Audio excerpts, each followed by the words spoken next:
नमस्कार, मैं अजय कुमार। आप देख रहे हैं बोल हिंदुस्तान। जैसे नोटबंदी में केस का, कोरोना में ऑक्सीजन का हाल था, वैसा ही हाल कोयले का हो चुका है।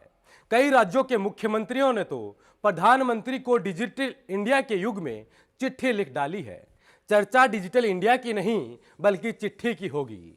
प्रधानमंत्री साहब, कोयला खत्म हो रहा है, कोयला दीजिए, नहीं तो बिजली प्लांट ठप हो जाएंगे।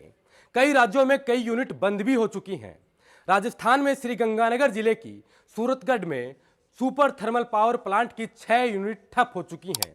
देश में लगभग दर्जन भर यूनिट ठप पड़ी हैं। ये पूरे कंट्री के अंदर, विशेष रूप से नॉर्थ इंडिया के अंदर मुंह पे लिया है, बूम को थोड़ा नीचे करो ना। बड़ा क्राइसिस है और हो सकता है क्राइसिस बड़े आगे। और केंद्र सरकार को पूरे राज्यों को कोऑर्डिनेट करना चाहिए कि अधिकांश राज्य बिजली संकट को लेके केंद्र सरकार को कन्वे कर चुके हैं। ये संकट कितना बड़ा होगा वो कोई नहीं कह सकता। कोल इंडिया को चाहिए कि वो खुद आगे बढ़ करके, उसकी जिम्मेवारी भी है कि वो राज्यों से बातचीत करे। कोरोना में ऑक्सीजन की कमी पर सरकार कह रही थी कि ऑक्सीजन बहुत है, ऑक्सीजन की कोई कमी नहीं है। ठीक वैसे ही अब कोयले की कमी पर कह रही है कि कोयला बहुत है, कोयले की कोई कमी नहीं है। अब हाल ही में यूपी में चुनाव आने हैं, चुनाव नजदीक है, तो एक बात तो तय मानिए, यूपी के चुनाव से पहले या बाद में बिजली के दाम जरूर बढ़ जाएंगे। ये बात कोई मेरे सपने में नहीं आई, बल्कि सरकार की नीतियों के आधार पर कह रहा हूं। जैसे देश हित में पेट्रोल और डीजल महंगा हो रहा है, वैसे ही बिजली के दाम भी बढ़ेंगे, तय मानिए। देश हित में तैयार रहिए, कोयले पर माहौल पूरे देश में बनने लगा है। धीरे धीरे आपको यह समझा दिया जाएगा कि कोयला है ही नहीं, और जो बाहर से कोयला लाया जाएगा वो महंगा होगा। सरकार महंगा कोयला खरीद कर जब बिजली का उत्पादन करेगी तो आपको सस्ती बिजली कैसे मिल पाएगी?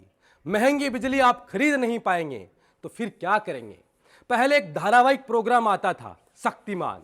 उसमें डॉक्टर जयकाल कहते थे, अंधेरा कायम रहे। वही अंधेरा आपके घरों में होने वाला है। इसके साथ ही एक और माहौल बनाया जा रहा है। देश हित वाली लहर एक बार फिर उठेगी, जिसमें आपको अपनी जेब में जबरन हाथ डालना ही पड़ेगा। जो देश हित में महंगा खरीद नहीं सकता, वह कहाँ का सच्चा देशभक्त होगा? वो तो सच्चा देशभक्त कहलवाने लायक भी नहीं बचेगा। अब देशद्रोही बनना है या देशभक्त, आपको तय करना है। खैर छोड़िए, आगे बढ़ते हैं। देश में 135 ऐसे पावर प्लांट हैं जहां कोयले से बिजली बनती है। इन बिजली घरों में कम से कम 20 दिनों तक का कोयला स्टॉक में रहना ही चाहिए।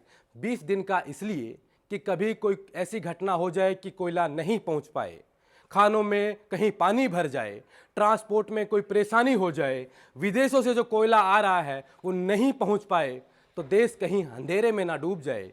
क्योंकि मंदिर की घंटी से लेकर स्कूल की लेब तक और मस्जिद की अजान से लेकर अस्पतालों तक की शुरुआत बिजली से ही तो होती है। या यूं कहें, कहीं डॉक्टर जयकाल वाला अंधेरा कायम ना हो जाए। वर्तमान में हाल यह है कि कहीं 5 दिन का कोयला बचा है, कहीं 3 दिन का कोयला बचा है, और कहीं तो मात्र 2 दिन का कोयला बचा है। आज तक की अपडेट यह है कि देश में 10 से ज्यादा बिजली घर बंद कर दिए गए हैं। 135 में से लगभग 50% पावर प्लांट ऐसे हैं जहां सिर्फ 2, 3, 4 दिन का कोयला बचा है। घबराइए मत, बिना बिजली के कोई मर थोड़ी ना जाता है। कोरोना में ऑक्सीजन की कमी से कुछ नहीं हुआ, तो बिजली न होने से क्या होगा? क्या देश हित का मामला है? शांत रहिए। अब देखिए, राजस्थान के मुख्यमंत्री ने प्रधानमंत्री को समझा दिया है कि देखिए मोदी जी, ये कोई विवाद का विषय नहीं होना चाहिए। ये पूरी कंट्री के अंदर है, विशेष रूप से नॉर्थ इंडिया के अंदर बड़ा क्राइसिस है, और हो सकता है क्राइसिस आगे भी बढ़े। इसलिए केंद्र सरकार को पूरे राज्यों को कोऑर्डिनेट करना चाहिए, क्योंकि अधिकांश राज्य बिजली संकट को लेकर केंद्र सरकार को कन्वे कर चुके हैं। ये संकट कितना बड़ा होगा कोई नहीं कह सकता और कुछ नहीं कह सकता। कोल इंडिया को चाहिए वो खुद आगे बढ़कर आए। उनकी जिम्मेदारी भी है कि वो राज्य से बातचीत करें, क्या रिक्वायरमेंट है, क्या दिक्कत है, क्यों खाली कोल की माइंस में पानी भर गया बरसात से, वो एक कारण हो भी सकता है। पर जहां तक अशोक गहलोत की जानकारी में है, कई जो प्लांट थे, जिनके जो कॉन्ट्रैक्टर थे, उनके वो कॉन्ट्रैक्टर खुद ही फेल हो गए।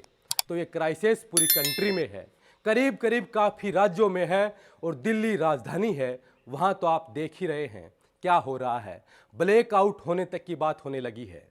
चीन में पूरा क्राइसिस है, यूरोप में क्राइसिस है। कोयले के दाम हैं जो दुनिया के मुल्कों में, इंडोनेशिया सहित, वो भी 4-5 गुना बढ़ गए हैं, और बढ़ने के बावजूद भी कोयला मिल नहीं रहा है। दाम बढ़ा दिए गए हैं, कोयला अवेलेबल नहीं है, फिर स्थिति बड़ी अजीब गरीब बन रही है। सुनकर ही आश्चर्य होता है कि कोई कहे कि अगर मार्च के अंदर तक या मार्च तक ये कोल का संकट रहेगा। ये सुनकर ही हमें आश्चर्य होता है और दुख होता है। तो ऐसे वक्त में केंद्र सरकार की जिम्मेदारी बनती है, और बहुत बड़ी, कि तमाम राज्यों से इस संकट, कोयले के संकट से निकाले।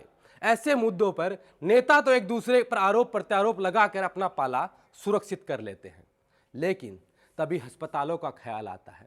खैर छोड़िए, नेगेटिव बात बिल्कुल नहीं। हिंदुस्तान जिस टाइप का विश्व गुरु बन रहा है, वह लाइट की नहीं, लालटेन की जरूरत है। आप जरा सोचिए कि दुनिया के सबसे बड़े दूसरे नंबर का कोयला उत्पादक देश में अचानक कोयला खत्म कैसे हो जाता है। सिर्फ कोयले की कुछ खदानों में पानी भरने मात्र से कोयले की कमी नहीं होती है, बात कुछ और भी है। जब किसी चीज के दाम बढ़ाने हो तो उस चीज का संकट दिखाना पड़ता है कंपनियों को, और यह आसान तरीका है। और यही तो किसानों को भी कृषि कानूनों से डर है, लेकिन बस संकट का माहौल बनेगा तभी तो खेला होगा। अब आप क्या सोच रहे हैं कि हिंदुस्तान पे दोबारा अंग्रेजों का हुकूमत होगी या राज आएगा और साइमन गो बैक के नारे लगेंगे? बिल्कुल नहीं। सिर्फ ये सपना हो सकता है, हकीकत कतई नहीं। देश हित में देश के लुटेरे होंगे और आप सिर्फ देश हित में अपनी जेब में हाथ डालते रहेंगे। मौन रहिए, क्योंकि सब देश हित में हो रहा है, और सिर्फ देखते रहिए। बहरहाल इस वीडियो में इतना ही।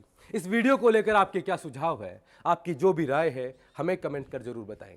अगर आप ये वीडियो यूट्यूब पर देख रहे हैं तो हमारे चैनल बोल हिंदुस्तान को सब्सक्राइब कर लें, ताकि हर वीडियो के नोटिफिकेशन आपको मिलते रहें। अगर आप ये वीडियो फेसबुक पे देख रहे हैं तो पेज को फॉलो ज़रूर कर लें। साथ ही वीडियो पसंद आए तो लाइक कीजिए, और अपने दोस्तों, रिश्तेदारों और परिचितों के साथ इस वीडियो को शेयर ज़रूर कीजिए। देश हित का मामला है। शुक्रिया।